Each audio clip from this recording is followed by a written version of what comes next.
अस्सलाम वालेकुम नाज़रीन, आप देख रहे हैं पॉइंट ऑफ व्यू। मैं हूं आपका मेज़बान अब्दुल्ला हसन और आज मौजू रहेगा हमारा शहर कराची की अमन व अमान की सूरत हाल के ऊपर गुफ्तगू करेंगे। जी हाँ, बिल्कुल।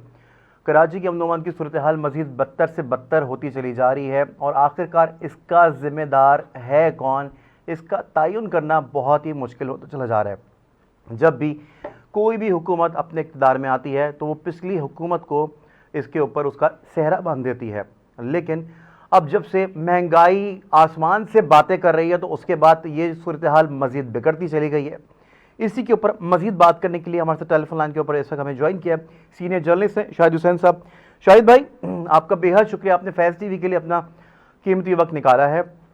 कराची में गुज़िश्ता साल के निस्बत रवा साल स्ट्रीट क्राइम्स में 10% से ज़ायद अब इजाफा हो गया है। इस पर क्या राय रखते हैं, और महंगाई तो मज़ीद और बढ़ने वाली है। साहब, आपका बहुत शुक्रिया, आपने इस अहम मौजू पर मुझे बोलने का मौका दिया। देखिए, कराची में खासतौर पर हम बात करें तो बुनियादी तौर पर किसी शहरी से बात करें या वैसे मजमूई तौर पर आप पुलिस के किसी भी अफसर की बात करें, वो खुद अपने काम से सिंसियर नहीं है। वो आवाम की खिदमत की जो उनको जिम्मेदारी मिली है उससे सिंसियर नहीं है। दूसरा, फिर जिस तरह आप खुद बता रहे हैं कि महंगाई में इजाफा हो गया। महंगाई अगर 3 साल पहले नहीं थी तब भी इस तरह क्राइम थे कि खवातीन अगर घर से बाहर निकलती हैं उनके मोबाइल, पर्स, हत्ता के जो ज्वेलरीज उन्होंने पहनी होती है वो तक छीन ली जाती हैं।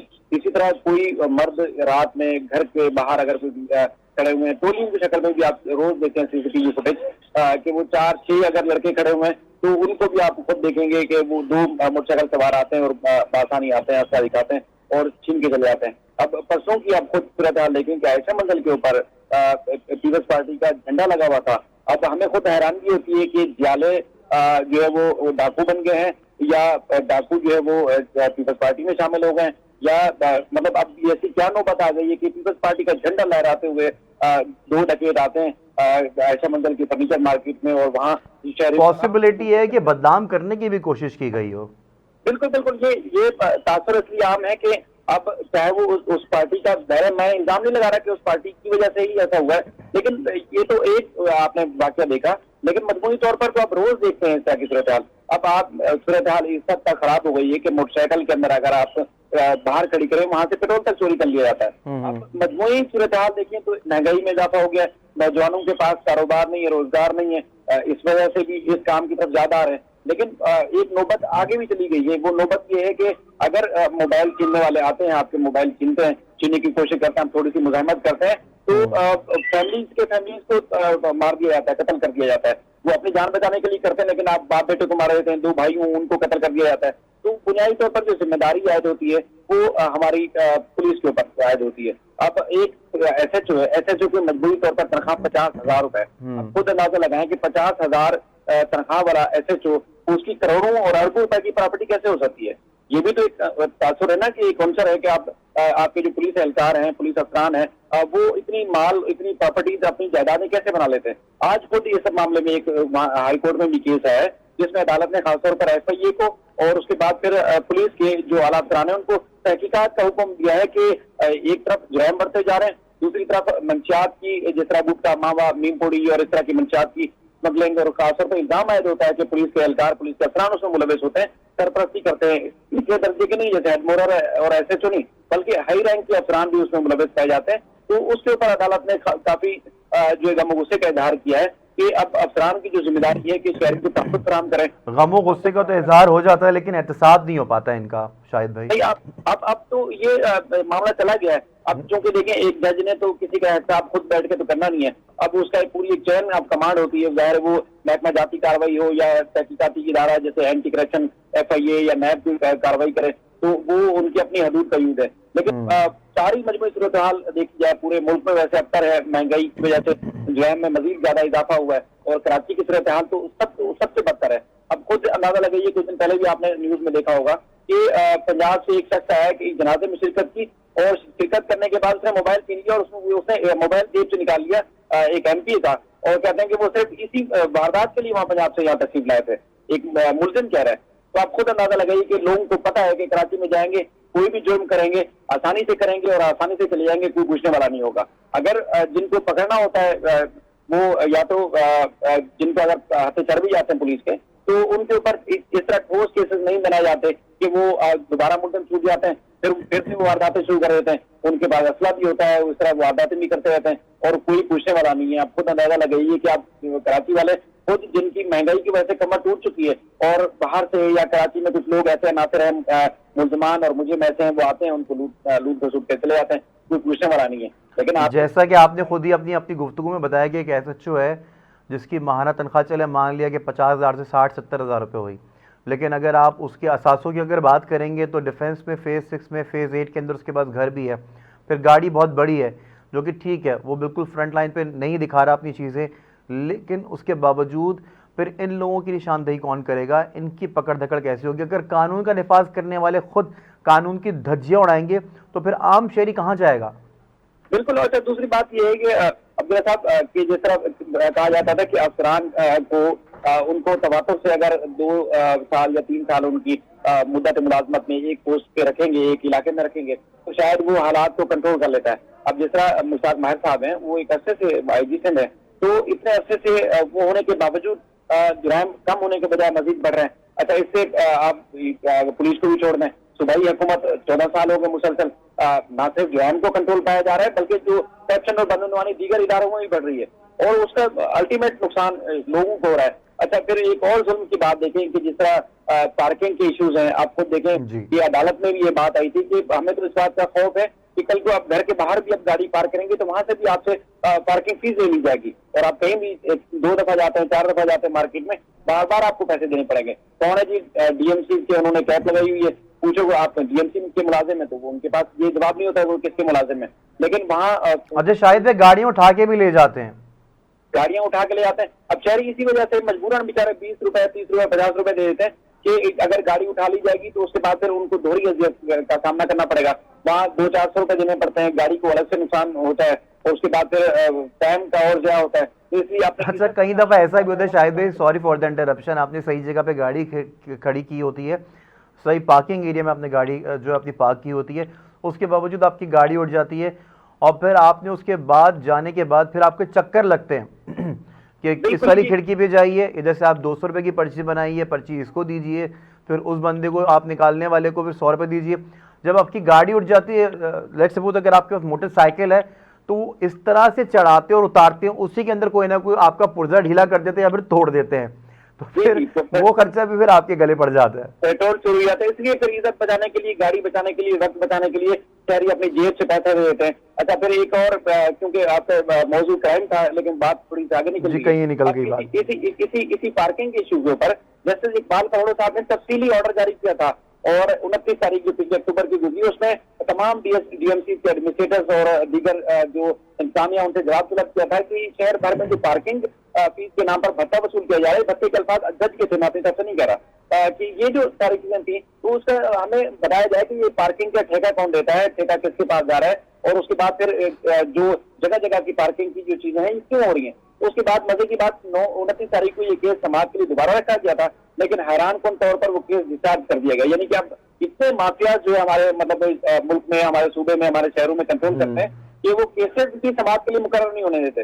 तो फिर जिस तरह ये जुराइम बढ़ रहे हैं, जिस तरह वारदातें बढ़ रही हैं पूरे शहर में, पूरे सूबे में, पूरे मुल्क में, तो फिर उसकी रोकथाम तो आपके और मेरे बस में भी नहीं है और ना ही कोई हम सिर्फ आवाज उठा सकते हैं उन शहरियों के लिए जिनके पास कोई जरिया नहीं है आवाज अपनी बुलंद करने का, उन शहरियों के लिए जिनके पास कोई सोर्सेज नहीं है कि वो किसी भी अफसर के पास, किसी भी आला हुकाम के पास अपनी आवाज पहुंचा सके। लेकिन रोज हम देखते हैं, रोज शहरी रोते हैं और यही वाली बात आज भी कुछ शहरियों से मेरी बात हुई, उन्होंने यही कहा कि एक हम ठीक है मजबूर हैं, हम कम आमदनी वाले लोग हैं, हम आते हैं जब रोजगार पे तो रास्ते में हमें मोबाइल छीन लिया जाता है, हम मुजाहमत इसलिए नहीं करते कि कहीं जान ना चली जाए, क्योंकि हम रोज आए रोज ये वारदातें देखते हैं कि मोबाइल छीनने की, चीना चिप्पी की वारदात में बंदे को गोली मार दी जाती है, जान से चले जाते हैं। इसलिए अगर आपके पास 20,000 का मोबाइल है, 30,000 का है, 50,000 का मोबाइल है, आप आराम से देते हैं, तो भले वो आपके सामने प्लास्टिक की गनी क्यों ना हो। लेकिन बात यह है कि जगह जगह नाके होने चाहिए, या जितने भी ये तासर आम होता है कि जितनी भी वारदातें जहाँ जिन इलाकों में होती हैं वहां तो पुलिस वालों को पता होता है कि कौन इस इलाके में एक्टिव है, कौन इस इलाके में वारदात करने के लिए नया है या किसकी सरपरस्ती में चल रहा है, उसको कोई पूछने वाला नहीं है, चाहे मंशियात की फरोशी हो या उसके बाद फिर ये। अच्छा, आपकी बात को मजीद आगे कंटिन्यू करूंगा, लेकिन इसमें भी 2 तरह के वारदाती होते हैं, जैसे कि हम सुनते भी रहते हैं और ये चीज़ हमारे हम देखते भी हैं, जो प्रोफेशनल जो इस चीज़ में होगा बंदा, वो कोशिश ये करेगा कि मैं अपनी छीना झपटी करूं और निकल जाऊं। लेकिन जो नए लड़के आते हैं इस फील्ड के अंदर, छीना झपटी के अंदर, तो उनके हाथ भी काँप रहे होते हैं और वो गलती में गोली चला के भी जाते हैं, मार के भी जाते हैं। अब ज़्यादातर ऐसे ही लड़के दिखाई दे रहे हैं जिनके पीछे रिकॉर्ड नहीं है और वो बेरोज़गारी की वजह से परेशान है, महंगाई की वजह से परेशान है और कुछ उनको कोई हेल्प नहीं मिल रही। हुकूमत ने काफ़ी सारे प्रोग्राम तो स्टार्ट किए हैं, लेकिन उन लोगों तक चीज़ें नहीं पहुंच पाती हैं जिन तक पहुंचनी चाहिए। मैं एहसास किफ़ालत प्रोग्राम के ऊपर ही उंगली उठा के मैं बता देता हूं आपको, काफ़ी लोगों के हम खबरें चला रहे होते हैं कि लोगों को पूरे पैसे नहीं मिल रहे। अगर किसी को 12,000 देने हैं तो वहाँ पे कटौती की जाती है, उनको 11,000 किसी खातून को दिए जाती है, किसी को 9,000 दिए जाते हैं, फिर वो एहतजाज भी रिकॉर्ड करवाते हैं। बिल्कुल ऐसा ही है, क्योंकि काफी मुलजमान जो पकड़े जाते हैं, जो नए होते हैं, जिनकी पहली वारदात या दूसरी वारदात होती है, तो अक्सर वो अपनी मजबूरियां बता रहे होते हैं कि वो किस मजबूरी में ये सारा कुछ कर रहे थे। अब जैसा आप सूबे में खासतौर पर 25,000 रुपए मजदूरी के लिए एक मजदूर की तनख्वाह मुकर्रर की गई है। अब कोई फैक्ट्री, कोई इंडस्ट्री जो है वो 25,000 किसी मजदूर को नहीं दे रही है तनख्वाह के तौर पर। तो फिर वो आपको यही अंदाज आप खुद सोच सकते हैं कि वो अल्टीमेट यही जुर्म ही करेगा जाके, वो फिर जुर्म की तादाद में इजाफा होगा, कम तो नहीं हो सकता। तो मतलब बुनियादी तौर पर अगर कोई जुर्म कर रहा है वो भी मजबूरी में कर रहा है। कोई प्रोफेशनल भी हैं, जो प्रोफेशनल है फिर वो इस तरह की वारदातों में फिर वो पकड़े भी नहीं जाते हैं। उनके ऊपर फिर किसी न किसी अफसरान की, किसी न किसी बड़े वडेरे की सरपरस्ती होती है। तो कहने का मकसद ये है कि ये एक ठोस इकदाम की जरूरत है, जो ठोस इकदाम की जरूरत है। लेकिन फिर भी इस रास्ते पे, इस राह पे हमारे नौजवानों को नहीं जाना चाहिए। बेशक महंगाई आसमान से बातें कर रही है, चीज़ें गलत हो रही हैं, लेकिन फिर भी कोशिश ये करनी चाहिए कि हम मेहनत करें, मजदूरी करें और चीज़ों को सेटल डाउन करें। शाहिद हुसैन साहब हमारे साथ ही जुड़े रहेगा, यहाँ पे वक्त हुआ ब्रेक का, हमारे साथ रहिए।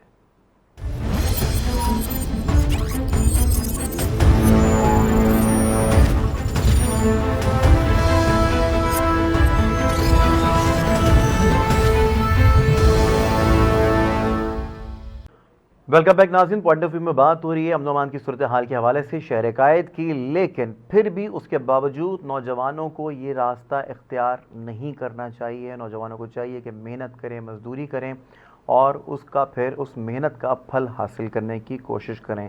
लेकिन आजकल बहुत आसान हो गया है, हम कोशिश ये करते हैं कि बहुत शॉर्टकट ले लिए जाएँ, आसानी से किसी से भी कोई भी चीज़ छीना झपटी कर ली जाए, किसी का महंगा मोबाइल छीन लिया जाए, उसको सेल कर दिया जाए, फिर उसके बाद अगर पकड़ाई हो जाती है या तो मौके पे गोली मार दी जाती है या फिर फैमिली फिर आपके साथ उसी चक्के में पिसती है अगर आप किसी केस के अंदर इन्वॉल्व हो जाते हैं।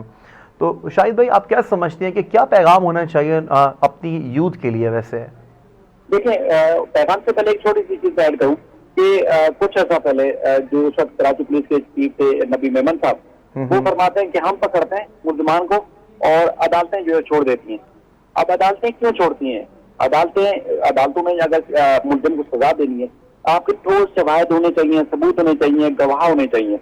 अब पुलिस के हमारे जो जवान है या एक तफ्तीशी अफसर है, जब वो केस किसी भी मुलजिम के खिलाफ रजिस्टर करता है तो यकीन माने 99% जो मुलजमान के खिलाफ जो एक तहरीर की जाती है, FIR या इन्वेस्टिगेशन रिपोर्ट तैयार की जाती है, वो एक ही उसका पैटर्न होता है। यानी कि एक मुलजिम जा रहा था, मशकूक अंदाज से जा रहा था, हमने रोकने की कोशिश की, उसे फायर किया, मुकाबला हुआ, उसके बाद जख्मी हालत में हमने इसको गिरफ्तार कर लिया, ये जुर्म करने की नीयत से जा रहा था। अच्छा, तो ये चीज साबित करने के लिए आपको शवाहिद भी तो पेश करना है, लेकिन जब आप शवाहिद नहीं लाएंगे तो अल्टीमेट मुलजिम वहां से छूट जाएगा। और जब अगर वो वाकई मुलजिम ही था तो उसके खिलाफ भी इनके पास कोई शवाहिद नहीं होते, कत्ल के मुलजमान जो छूट जाते हैं। अब बुनियादी तौर पर अच्छा, नाजायज केसेस भी बहुत होते हैं, इस तरह भी चीजें देखने में बहुत आती हैं कि गलत ज्यादतियां भी बहुत होती हैं पुलिस की जानिब से भी। अब्दुल्ला साहब, आज एक सेंट्रल डिस्ट्रिक्ट सेंट्रल के जज ने थाना इशारा नूरजहां के ऊपर छापा मारा। उसकी एक शहरी गिरफ्तार था तकरीबन 4-5 दिन से, उसमें साकिब रुस्तम उसका नाम था। 2 लाख रुपए पुलिस ने मांगे बगैर FIR के, बगैर किसी केस के, उसको बंद किया हुआ था। उसके बाद 70,000 रुपए में बात तय हुई और उसके बाद फिर पुलिस उसके एहलखाना ने सेंट्रल की अदालत से रिव्यू किया। जज ने जब छापा मारा तो उसे साकिब ही नहीं बल्कि 4 और भी शहरी थाने में बंद थे जिनके घर वालों से पुलिस ने पैसे मांगे होते, आप पैसे देंगे तो हम छोड़ेंगे। यानी कि जो असल मुल्ज़िमान है उनको नहीं पकड़ा जाता, और इसी तरह किसी न किसी तरीके से जो शहरी है, आम शहरी है, उनको गिरफ्तार कर लिया जाता है, उनसे पुलिस बैठ कर रिश्वत वसूल करती है। चारों उन बंदों को वो जो 4-5 दिन से गिरफ्तार थे, गैर कानूनी तौर पर पुलिस ने रखा हुआ था, उनको अदालत ने, जज साहब ने वहां से थाने से रिलीज किया और SHO थाना सारानूर जहां और उसके अलावा उनके हेड मोरड को तलब किया है। तो बुनियादी तौर पर हमारी पुलिस की गफलत तो है। अब अगर एक वैसे जुर्म मुजरिम हाथ नहीं आता वो अलग बात है, ठीक है, आपके पास कैपेबिलिटी नहीं है, आपके अंदर दिल नहीं है, आप जस्तुजू नहीं कर सकते, वो अलग बात है। लेकिन जो पकड़ते हैं कम से कम ठीक मुल्ज़िमान तो पकड़ें। उसके बाद फिर ये जो गैर कानूनी तौर पर अगर किसी मुल्ज़िम को रखा जाता है, पकड़ा जाता है, वो बाहर आएगा तो फिर उसकी आदत पड़ जाती है। वो समझता है कि मैं जिस तरह गया था, मतलब एक गिरफ्तारी का खौफ होता है। जब आप गिरफ्तार कर लिए जाएंगे, यानी कि आप अगर किसी को कहते रहेंगे मैं थप्पड़ मार दूंगा, तो जब तक आप मारते रहेंगे, ये मारने का कहते रहेंगे, तब तक तो खौफ होगा। लेकिन जब मार देंगे तो उसके बाद फिर दूसरी बार आपकी बात का खौफ खत्म हो जाएगा। तो पुलिस अगर ऐसा की चीजें करती है तो फिर उसके बाद वही लोग बाहर निकलते हैं। फिर अच्छा, किसी न किसी शायद जुर्म करते हैं। मैक्सिमम टाइम ऐसा ही होता है कि मैं स्टूडियो में बैठा हुआ हूँ या कोई एंकर स्टूडियो में बैठा हुआ है, आप लोग जर्नलिस्ट हैं, आप लोग फील्ड से रिलेटेड सारी की सारी चीज़ें जानते हैं, आप लोगों को आइडिया चीज़ों के हवाले से, हम होते हुए मुसलसल ही चीज़ें देख रहे हैं, आज से नहीं अरसे दराज से देख रहे हैं, लेकिन हमें मसले का तो पता है, हमें मसाइल से हम आ गए हैं। इन मसाइल का कोई हल भी है? हल बुनियादी तौर पर मैं कहता हूँ कि जो हमारे जो तफ्तीशी और प्रोसिक्यूशन की टीम है, उनको एक तो उनको एजुकेट करना चाहिए। पुलिस के अंदर से जो पुलिस के अफसर पुलिस वालों से ही रिश्वत लेके केस खराब करते हैं, केस मजबूत करने में उनकी कोताही बरतते हैं। सबसे पहले तो उनको बेहतर होना चाहिए, हमारे प्रोसिक्यूशन को बेहतर होना चाहिए कि उनको पता होना चाहिए कि अगर ये मुल्जिम पे मैंने हाथ डाला है, अगर ये छूट जाएगा तो पुलिस के अफसर को ही सजा होगी, महकमा जाती कार्रवाई होगी, किसी दूसरे फोरम से नहीं होगी। तो फिर वो जिस मुल्जिम पे हाथ डालेंगे उसके ऊपर मजबूत केस बनाएंगे, उसको सजाएं भी दिलवाएंगे। फिर आ जाती है जिम्मेदारी शहरियों की। देखिए हर आदमी तो मुल्जिम नहीं है, हर शहरी डकैत नहीं है, पढ़े लिखे नौजवान भी हैं, बिल्कुल ऐसा ही है। फैमिली पे उनके घर वालों को भी नजर रखनी चाहिए कि बेटा अगर आज छोटा मोबाइल लेके घूम रहा था, कल एकदम उसके बाद 1 to 5 आ गई और एकदम अच्छे मोबाइल और टिकटॉप उसका चेंज हो गया, लाइफस्टाइल चेंज हो गया, तो माँ बाप को पूछना चाहिए कि आप बिल्कुल कमाते हैं 10,000, 14,000, 15,000 और इस तरह लग्जरी लाइफ और होटलिंग कैसे कर रहे हैं? जाहिर है वो हर आदमी गुटखा खाने वाला, मावे खाने वाला या एला मेला तो नहीं होता ना, मतलब पढ़े लिखे समझदार लोग बिल्कुल भी सही आप बात देखते है हैं, आपकी, बिल्कुल बर्बाद बात नहीं पे करते दम है, हैं। बिल्कुल। तो ना सिर्फ पुलिस की बल्कि हमारे एक माशरती तौर पर हमारे माँ बाप बहन भाइयों की भी जिम्मेदारी है कि नजर रखें अपने लोगों पे, अपने भाइयों के ऊपर, अपने बेटों के ऊपर, औलाद के ऊपर, ताकि वो देखें किसी जुर्म में तो नहीं मुलव्वस, वरना तो ये ऐसा चीज कभी कंट्रोल नहीं होगी, जिस तरह चल रही है मजीद बढ़ेगी, कम कभी भी नहीं होगी। अच्छा, कैटेगराइज कर दिया इसके ऊपर भी चीज़ों के हवाले से, छीना झपटी वाले अलग है, मोबाइल छीनने वाला अलग है, जेब कतरा अलग है, लेकिन कुछ ऐसे हैं जो बाइकें चोरी करते हैं, जो गाड़ियां चुराते हैं। बिल्कुल बिल्कुल, ये हर जो मुजरिम है, हर जो मुल्जिम है, वो अपनी हैसियत के हिसाब से, यानी कि वो पहले शुरू में छोटी वारदात करता था, उसके बाद फिर बड़ी, फिर उसके बाद फिर मजीद बड़ी, इस तरह तो टारगेट किलिंग पे भी लोग आ जाते हैं। लेकिन उनको रोकथाम के लिए उनकी सारी चीजें, जहाँ पुलिस की जिम्मेदारी है, जहाँ हुकूमत की जिम्मेदारी है, जहाँ तमाम इदारों की जिम्मेदारी है इन चीजों पर नजर रखने और जो असल मुल्जिमान है उनके ऊपर कार्रवाई करने की जिम्मेदारी है, तो वहाँ हमारे घर वालों की, हमारे जो बहन भाई हैं, हमारे जो रिश्तेदार हैं, माँ बाप है, उनकी भी जिम्मेदारी है कि अपनी औलादों के ऊपर नजर रखें। वरना करने वाला कोई और होता है, पकड़ा कोई और जाता है, साल जेल में रहते हैं और उसके बाद छूट जाते हैं, उनकी एक जो जॉब की उम्र होती है वो निकल जाती है, शादी की उम्र निकल जाती है, कोई पूछने वाला नहीं होता। तो ये अच्छा शाहिद भाई, एक चीज़ देखने में मिलती है कि सीसीटीवी फुटेजेस हमें बहुत सारी फराहम होती हैं, चैनल्स को मिल गई कि इस चैनल ने ये सीसीटीवी फुटेज हासिल कर ली, उसके बाद वो हम दिखाते भी हैं, लेकिन उसके बावजूद उनको पकड़ा नहीं जाता, पुलिस नाकाम रहती है, हालांकि क्लियर फुटेजेस होती हैं, चीज़ें होती हैं। ये हमारी पुलिस कहाँ स्टैंड कर रही है फिर? अब्दुल्ला साहब, एक मैं जेन्युइन बात बताऊं कि पुलिस या हुकूमत उस चीज के ऊपर ज्यादा एक्टिव नजर आती है जब तक मीडिया का फोकस होता है। मीडिया का फोकस जैसे ही हटेगा तो कोई इदारा उस पर काम नहीं करता। आप नीचे से लेके चपरासी से लेके वज़ीर आज़म तक नोट कर लें, देख लें, आप हमेशा देखते भी रहते होंगे। अब सीसीटीवी फुटेज की एक खबर चलाने के बाद सहाफ़ी दोबारा उसको कभी भी उस न्यूज के पीछे नहीं आता कि इसके ऊपर फॉलो अप हुआ क्या था, क्या वाकई मुल्जिम पकड़े गए या नहीं पकड़े गए। जब आप मीडिया की तवज्जो सहाफ़ी को या रिपोर्टर को सिर्फ एक बीपर के लिए सीसीटीवी फुटेज चाहिए, उसका बीपर हो गया, उसका काम खत्म हो गया। हालांकि हमारी सहाफ़ियों की जिम्मेदारी ये है ना कि उसका फॉलो अप लें, उसका पीछा करें कि क्या उस पर जो FIR कटी, उसके बाद फिर क्या मुल्जिमान पकड़े गए, अगर नहीं पकड़े गए तो उसका बना क्या, कभी कोई नहीं करता। ये तमाम बीट आप समझते हैं, वो बीट कर रहे हैं जो हमारे सहाफ़ी बीट। फॉलो अप कैसे लें? शाहिद भाई, आप खुद एक केस को फॉलो अप, आप एक केस का फॉलो अप कर रहे हैं। मुरीद अब्बास का कत्ल सबके सामने हुआ, सब चीज़ें हुई, सबको मालूम है कि किसने कत्ल किया, उसके बावजूद वो केस कितना पुरलॉन्ग हो गया आज तक। आप खुद बताइए इस बारे में। बिल्कुल, मैं आपको सही बताऊं, मैं अगर कहता हूं कि अगर अल्लाह जानता है इस मामले में, अगर सही मानों में अगर उसको फॉलो ना कर रहा होता ना, तो वो कब का जेल से बाहर आ चुका होता। उसको उसको पता है, उसकी हर मूवमेंट पे नजर है, उसको पता है कि अदालत में भी आऊंगा, जितने भी बहाने बनाऊंगा, जमीन पे भी लेट जाऊंगा ना, तब भी मैं छूट नहीं सकूंगा। इसी तरह क्योंकि आप जब मीडिया का फोकस होगा ना, तो उसके बाद फिर वो जजेस भी उनको रिलीफ देने से कतराते हैं। अगर रिलीफ बन भी रहा होता है ना, बाद में रिलीफ नहीं देते। इसी तरह हमारी जो प्रोसिक्यूशन की, हमारी जो पुलिस की तफ्तीश की जो टीम है, वो भी जब उनको देखते हैं कि मीडिया की नजर है, तो वो अगर अपनी कहीं कोताही गलत भी रहे होंगे ना, तो कभी उनको नहीं छोड़ते। दूसरी एक छोटी लेकिन आप खुद जानते हैं कि फर्द जुर्म कितने टाइम के बाद आयद की गई, उसके बाद चीज़ें पुरलॉन्ग पे पुरलॉन्ग होती चली जा रही हैं। ऐसा नहीं हुआ कि फौरन फैसला देके फांसी पे क्यों नहीं चढ़ाया गया अभी तक। देखिए, ये जो हमारी जो एक जुडिशल सिस्टम है ना, निजाम अदल जो है, उसमें जो खामियां हैं वो बेशुमार हैं। बेशुमार ये कि एक मुलजिम को अपना दिफा के लिए दर्जनों सहूलियात दी गई हैं, दर्जनों किस्म की उसको जो है फला फला सेक्शन के तहत, फला फला दफात के तहत उसको FIR, उसको अपने दिफा में दरखास्तें दायर करने की सहूलत दी गई है कि वो किसी न किसी तरीके से अपने दिफा में रजू कर सकता है। कभी वकला नहीं आते, कभी मुलजिम खुद कभी किसी बहाने से कुछ दरखास्त दायर कर देगा, कभी किसी बहाने से। लेकिन अगर आप उसको फॉलो नहीं करेंगे तो वो बिल्कुल बाहर आ जाएगा, आजाद हो जाएगा। ये मैं लगा रहा और अब तक इंशाल्लाह लगा हुआ, मजीद भी जब तक इसको सजा नहीं होगी, मैं जाती तौर पर इस केस को फॉलो कर रहा हूँ। लेकिन हमारे इसी तरह तमाम सहाफी दोस्तों की जिम्मेदारी है कि बड़े से बड़े वाकयात होते हैं या छोटे से छोटे वाकयात हों, ये आपकी उसी बात से कनेक्टेड है, ये आपकी उसी बात से कनेक्टेड है कि जब कोई बच्चा 1 to 5 लेकर आता है या कोई नया मोबाइल लेकर आता है, तो माँ और बाप को ज़रूर पूछना चाहिए कि बेटा ये कहाँ से लेकर आए हो, ना कि उसको अप्रिशिएट करना चाहिए। आतिफ जमान का सीन भी कुछ इसी तरह का ही था। वो चीज़ों में ग्रो कर रहा था और वो कैसे कर रहा था, अतराफ़ के लोग सिर्फ और सिर्फ उसकी रोशनी देख रहे थे, रोशनी से चकाचौंध हो रहे थे। ऐसा उन्होंने, किसी ने ये नहीं पूछा कि ये कर कैसे रहा और किस तरह से ये ग्रो हो रही हैं चीज़ें। बिल्कुल बिल्कुल, उसमें लेकिन बहुत सारे लोग सिर्फ बीच में आते गए, फायदे लेते गए, आते गए, फायदे लेते गए। तो घर वालों को तो जाहिर है इस चीज की सोच भी नहीं थी, उनको तो वो इस हद तक एजुकेट भी नहीं थे उसकी आदत मान के कि वो उनको पता हो कि हाँ ये जुर्म कर रहा है, ये सही मानों में पैसा कमा रहा है। वो चीजें एंजॉय कर रहे थे और आज तक वो एंजॉय कर रहे हैं। लेकिन बात यह है कि जो उनसे इस मुजरिम के साथ जो कनेक्टेड। अच्छा, मैं बिल्कुल आपसे आखिरी सवाल करूंगा, मेरे पास शायद में टाइम भी नहीं है। जैसे मैंने अपने इंट्रोडक्शन के ऊपर ही बोला था कि हुकूमतें, लेकिन 15 साल से तो पाकिस्तान पीपल्स पार्टी हुकूमत कर रही है सिंध के ऊपर, लेकिन उसके बावजूद चीज़ें जो है स्टेबल नहीं हुई है। कोलिशंस पार्टनर्स इनके चेंज होते रहते हैं, लेकिन मामला ठीक नहीं हो पाते। कोई आपके पास ऐसे सोल्यूशन है? बुनियादी तौर पर करप्शन का खात्मा करना पड़ेगा तमाम इदारों से, और मॉनिटरिंग खुद अगर किसी अफसर की जिम्मेदारी के अगर खुद अपने मातहत अफसरान की निगरानी करेगा, उनकी मॉनिटरिंग करेगा, तो इदारों में करप्शन खत्म हो सकती है। इसी तरह पुलिस के जो IG हैं, वो अगर सियासी लोगों की जो आगे पीछे घूमने के बजाय अगर वो अपने अफसरान के ऊपर नजर रखेगा, तब जो है वो बेहतरी आ सकती है। इसी तरह नीचे से लेके SHO अपने मातहत अफसरान के ऊपर नजर रखेगा, अगर वो ईमानदार होगा खुद, तो उसके बाद फिर मजीद पुलिस के इदारों में बेहतरी आ सकती है। ठीक है। इसी तरह वालिद अगर सरपरस्त है तो अपनी औलाद के ऊपर नजर रखेगा, तो हर चीज बेहतर हो सकती है।